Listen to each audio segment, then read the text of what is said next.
கோதம்பு வெள்ளை தோசை பண்ண போகிறோம். ஓகே.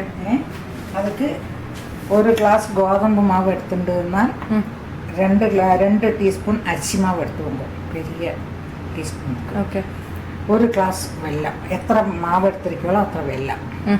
அதை நீங்கள் 2 ஸ்பூன் சுகரும் போட்டுவோங்க. ஓகே. இந்த 1.5 கிளாஸ் வெல்லம் வச்சு அதில் இந்த வெள்ளத்தை போட்டு തിളപ്പിച്ച് വെള്ളം ഉരുകற വളക്ക് இருந்தா പോരും. പാകൊന്നും ആകണ്ട, ജസ്റ്റ് തിളപ്പിച്ചെടുക്കാം. വെള്ളം എല്ലാം അതിൽ ഉരുകി വിടും. அதை வடிகட்டி வச்சுவோங்க. நன்னா ஆறுன பின்ன இந்த மாவை அதில் போட்டு கரைக்கணும். மாவை அதில் போட்டு கரைச்சதுன்னா இப்படி இருக்கும். Okay okay. இந்த மாதிரி இருக்கும். ஆறிட்டு தான் கரைக்கலாம்.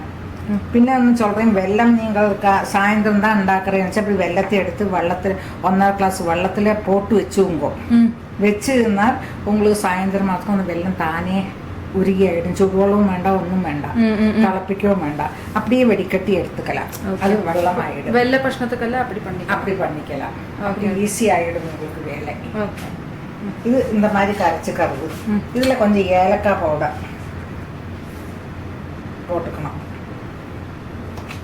1/4 ஸ்பூன், 1/2 ஸ்பூன் போட்டுருக்கேன். 1/4 ஸ்பூன். சரி, ரொம்ப ஜாஸ்தி போட்டால் அதோட ஸ்மெல் எல்லாருக்கும் பிடிக்காது. இந்த மாதிரி கரைச்சிக்கணும். அது இந்த சுடுறத்தை காட்டுறேன். இந்த அளவுக்கு இருக்கணும் மாவு. நெய்யப்பு மாவாட்டமாக இருக்குன்னு வச்சுவோங்களே, அது மாதிரி இருக்கும்.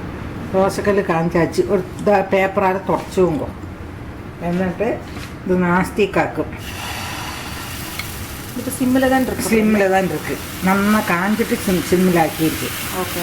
இது நல்லா நைஸாக வரும்.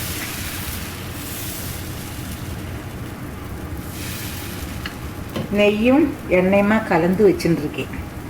நான் அதைத்தான் விடுறேன். நெய் தனியாக விட்டு சுட்டாலும் நல்லா இருக்கும்.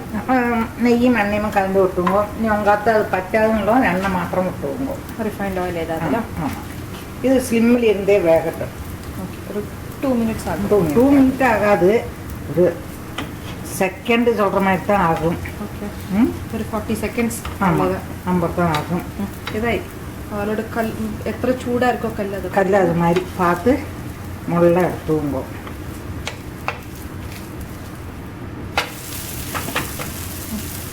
അത് തിരിച്ചും ചൊട്ട് അധികം വിടണ്ട. ചൊട്ട് വിട്ടാൽ നെയ്യെ തൊട്ടും തിങ്കല. பெருசா இത്ര பெருசா போடுறது கச்சல குட்டி குட்டியா கூட வார்த்துக்கலாம். ஈஸியா சின்னதாக கூட வார்த்துக்கலாம். ஈஸியா வரும். அப்போ சின்ன இது நம்மளுக்கு சீக்கிரம் எடுக்க வரும். கோதம் மாவு தானே, அதனால வேகம் வந்துவிடும். ஓகே. இதுலேயே கொஞ்சம் இதப்போ கொஞ்சம் பெருசாக்கியிருக்கேன். பெருசாக்கியிருக்கேன். ஏன்னா இந்த சைடு வேகம் படைச்சு விடுங்க. உங்களுக்கு கஷ்டம் இல்லையே சொல்லிட்டு அது மாதிரி செய்திருக்கேன். அது வேகம். ஓகே. இதுலேயே நீங்கள் சொன்னால் தேங்காய் போட்டுக்கலாம். வேணா தேங்காய் போட்டு சுடலாம், அதுவும் காட்டித்தரேன். ஓகே, இது வந்தாச்சு.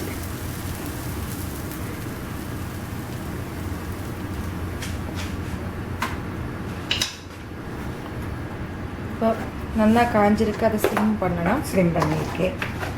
இல்லை வேண்டாம், தேங்காய் வேணும்னா தேங்காய் போட்டுட்டு அந்த மாதிரி பண்ணலாம்ல. தேங்காய் போடுறேன். ஓகே. தேங்காய் போட்டிருக்கேன்.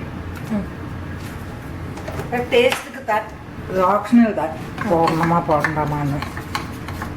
இது பல்லு அப்படி சரியாகாது. அப்படி சுட வராது. இது வறுத்து போட்டால் அதுவும் இந்த சுட. இதை வேணால் வறுத்து போட்டுக்கலாம். தேங்காய் பூவை நெய்யில் வறுத்து எக்ஸ்ட்ரா ஃப்ளேவர் எக்ஸ்ட்ரா டேஸ்ட்டு. நம்ம எது நம்ம சேர்த்தாலும் நமக்கு டேஸ்ட்டு தானே சாப்பிட்றேன். எதுக்கு போட்டுட்டாலும் நல்லது தானே. தேங்காயோ முந்திரியோ எது போட்டாலும் தானே ஒரு டேஸ்ட்டு தானே. அதே மாதிரி தான் சுடணும். தீ ஓகே. சேம் டைம் தான். ஓகே. ஆனால் டேஸ்ட்டு கொஞ்சம் கூட, அந்த தேங்காயோட ஃப்ளேவர் கொஞ்சம் நல்லா இருக்கும். ஓகே. இதுக்கு என்ன தொட்டு சாப்பிடுவா?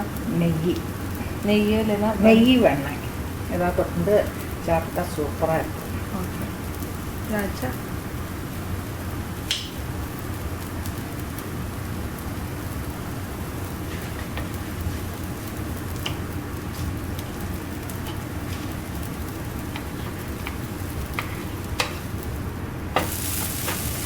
அப்புறம் சொட்டு எண்ணெய் ஊற்றுவோங்க. எண்ணெய் நெய்யும் எண்ணெயுமா கலந்து வச்சுதாக்கும்.